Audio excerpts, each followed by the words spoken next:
Okay, no. I just want your honest, raw feedback about the film. All right, Isaiah. I just loved it because it was nice to see like representation. Like there's not a lot of queer films with men of color, especially not The Star. It takes me back to the Noah's Ark phase. I love Noah's Ark, and had a lot of good laughs for sure. Yes. And it was funny. And Shout out to Noah's Ark. They're coming out June 20th. Yes, you gotta up them too. Up Noah's Ark. Yeah. Okay. I'm ready for that movie. Yes. But it was just good, I mean, to see, and I related to a lot of the experience I've been through having a family that didn't accept me as a black man, being gay, and, you know, the fun, the laughs, it was definitely funny. It was more funny than anything, whether intentional or not, but I think the relatability made it very nice. Good. All right, Jorge. Y'all, I'm like 2 drinks in. Keep it short. Yeah, I'm gonna keep it short. So, no, to add on to what Isaiah was saying, yeah, no, it's relatable, right? The story, like he said, you don't see many queer, and especially men of color, people of color, queer stories in theaters, whether it's big films or small films.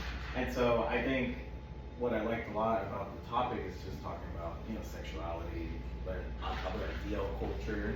Yeah. It's something that's not really like talked about often, especially in the queer community. So yeah, I think that was just a good thing to just bring up because that's not talked about. Yes, nice. Thank you. Okay, Isaiah.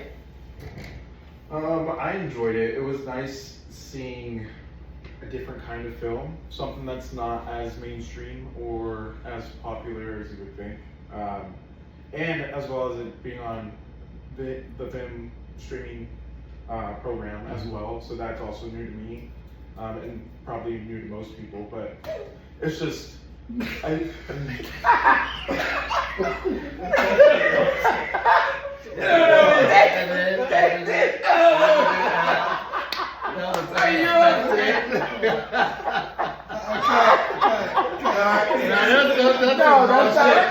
That's raw. That's staying in there. That's staying in there. Right. This man,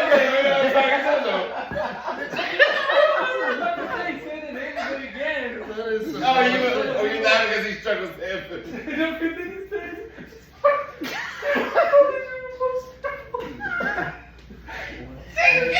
Okay. Go ahead, Finish, Isaiah. I'm sorry. I was just saying that it's nice to watch something that you don't see every day, especially a small film. Like, well, it's not small, but small. Independent. Yes. But it's nice to watch something like this. Yes. Okay, Brentley. I'm so sorry.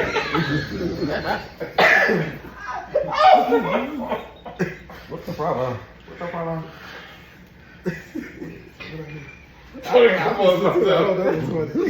I thought it was great. Like a lot of people have already said, it was super relatable. Growing up being black and gay, of course, and how in black culture, how your family reacts. And then I love how at the end it had resolved, because that's kind of what happens after the dramatic part. Yes. If you talk about your past, it's like, oh my God, are you okay? And it's like, my mom loved my husband. Like, she loved me. And then we move on. So, but it was a beautiful movie. I really enjoyed it. But it did have funny elements, like you said, that I don't think it was supposed to be funny, but I think culturally we just like laugh because you kind of see your auntie, you see your mom, you see yourself in those characters, and it does make it super relatable. So, frankly, it was great. Shout out to Dr. Dante Morrison, who wrote it. Yes. I need to call you Dante because I want to know what was you going through when you wrote this. But. All right, Emerald. I think for me, just to dovetail off of what everyone else is saying, it's very relatable, and I felt like any like black queer story could pick something out from that story for themselves. So that was really nice to see that. The main character. No.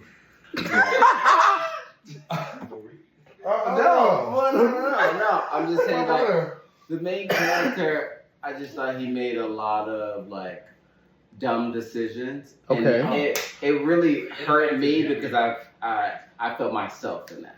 Okay. I remember being young and not really loving and understanding and knowing myself well and just making poor decisions. Yeah. But it has a little bit of everything, and I love the music. The Music was- pairings of the music with the score. The scoring was scoring. Good. Literally. Thank Yeah. you. It did have me bopping. Yeah. I was like, okay. I'm never All right. gonna finish there with you. Nathan. Well, I'm sorry, I missed the first part. That wasn't good.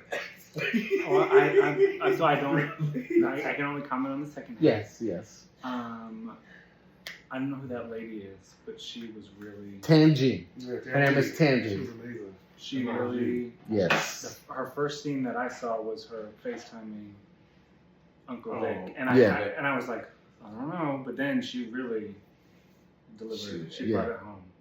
And so did Uncle Vic. His first thing that I saw was like him making fun of Franklin for like being Yeah. a porn star. Right. It's like, this guy is really annoying and also gay. But then he really, like, in his last scenes, well, He was like playing in the scene before his last scene, he was really, What is that? Yes. well, the death scene was, No, it's fine. No, way. no. We're watching it in real time, so Oh, it's okay, fine. It's okay. fine. Oh, Yeah. so everybody, Yeah. that was not his best work in the movie. Okay. His best work in the movie was him talking to his sister. Okay. That's where he was like, Understood. Yes. Valid. That's valid. clicked in. And then, All right. All right. No, I thought I really enjoyed it. Good. Good. Great. All right. Curtis. I can't. I really enjoyed the movie. It was amazing. I enjoyed the character development. Brittany, take that cover off your head. Excellent. I know you said you thought he did make a lot of stupid decisions, but I do feel like he grew Right. in the end. Yeah. Same with same with the mom. She did amazing. Uncle Vic was great. Uncle Vic was great. That straight man. It was great. I really enjoyed the movie. It even got me one time. I like dropped like a tear when the mama in that last scene with the mama. It was really good. I really enjoyed the movie. Good. Good. All right. Cute. I thoroughly enjoyed the movie. I'm gonna give it like a 9.5 out of 10. Yes. 9.5.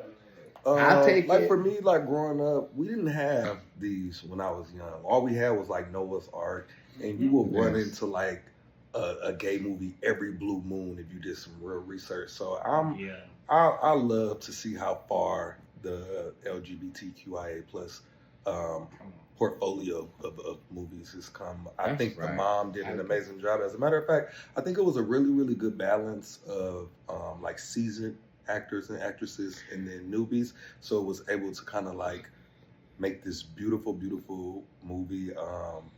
I would have liked Uncle Vic to be gay. I know that's cliche, but Yeah. this is actually Yeah. one of those movies I would have preferred him to be the gay uncle Right. who took in Right. Yeah. the gay nephew. Yeah. Who still spanked the ass Yeah. of the gay DL dad. But Yeah. there was so many relatable parts in the movie, from the close bond from the brother and sister, Yeah. Uncle Vic and the mom, from the random ass Uber driver who got befriended and later on became the boyfriend. Mhm. From it was just a really, really dope movie. Highly recommend.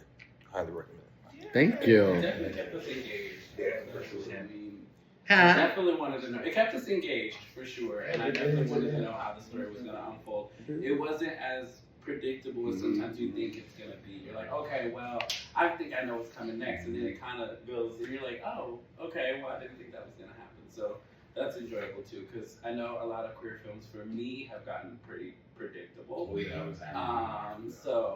that was a nice feature that it wasn't like that. Cute. Jeff. All right. Stacy. No. You know, Chris. What's your name? Quentin. Oh yeah. So I really appreciate everything you just said, because I think it's I would have also preferred the uncle to be gay because I grew up with a mom just like that. And it wasn't until I got like close to my 30s to where she and I like had more moments of heart to heart, just like that, because you talk about somebody that had to go to church like multiple times a week. I love God, I really do. Yeah. You know, and I appreciate the relationship that I have as an adult, separate of how I was raised with God. And so I don't view him the way that a lot of folks today depict God and what and the fear. And I think it's so tainted. And so there's so much beauty in the way that they ended this and the way you all ended it, because in my opinion, a healthy connection when you're open and you recognize the triggers. You recognize, okay, I was imperfect in saying this. My delivery was off or whatever.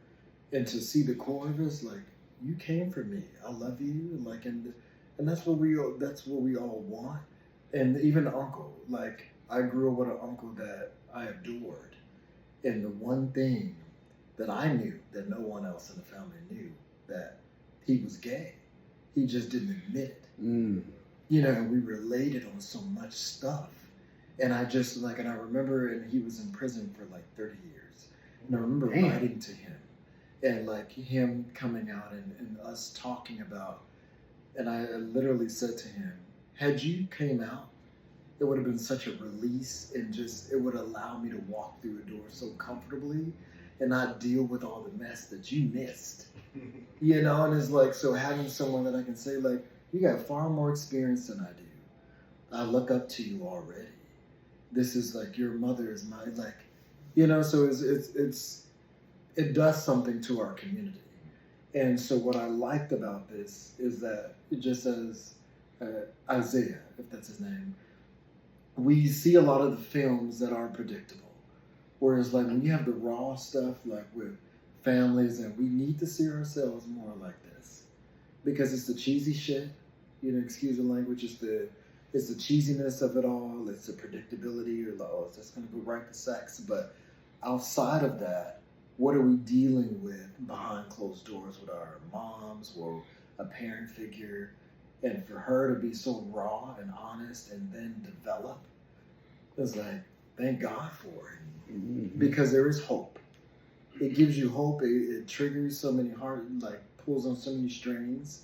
So there was so much of this, like religion, like I can go on and on. Right. You know, so like the mom to me did carry the show, and just as a black experience and just like a gay black experience, knowing that I see all of everything that I went through, the anger, the screaming, the cursing that my mother, which I would never do today. You know, but it's like you learn because you go through these things, and like Franklin, yeah, like he was doing troublesome stuff, questionable things. We shouldn't do some of the things that he was doing, but it's like it's a journey of discovery. You know, but it's like for her to still accept. Yeah. And so to know that you can be this, because we're told so, especially growing up in religion, that you're outcasted. You can never have this. She gives people her dynamic, and the way they ended up here gives folks that are watching this that may be struggling with their relationships hope that, we can have this. Mom, would you be willing to watch this? Yes. It might be difficult to swallow some scenes, but if you can remove yourself and just listen to and watch the rawness of it all. Yes. And so that's... so it's a conversational piece. It really is. I do. Because it's not just like, you know, and I've seen a lot of your other films, and it's no shade. Like, yeah, we have sex, we enjoy sex. Yes. You know, but it's like, but then add levels to it. Layers. You know, like to where like we're having tough conversations. Yes. And we're talking about, like, yeah, Mom, I'm gay. I grew up in this community. I'm dealing with this stuff. You know? Yeah. I appreciate it. I appreciate all of y'all. I think there's one performance that we forgot to acknowledge that was outstanding. Don't you say that. No. The sexual rap. Quest. I know we he don't was like about it. to- We don't like Quest. But you played it so well. You really You did. did play it very well. You grabbed my ass so You were the straightest gay man in the movie. Seriously. Grab my ass. You I were. too. No, seriously, you're acting. And I really did. All of y'all are some nasty girls. Y'all some nasty girls.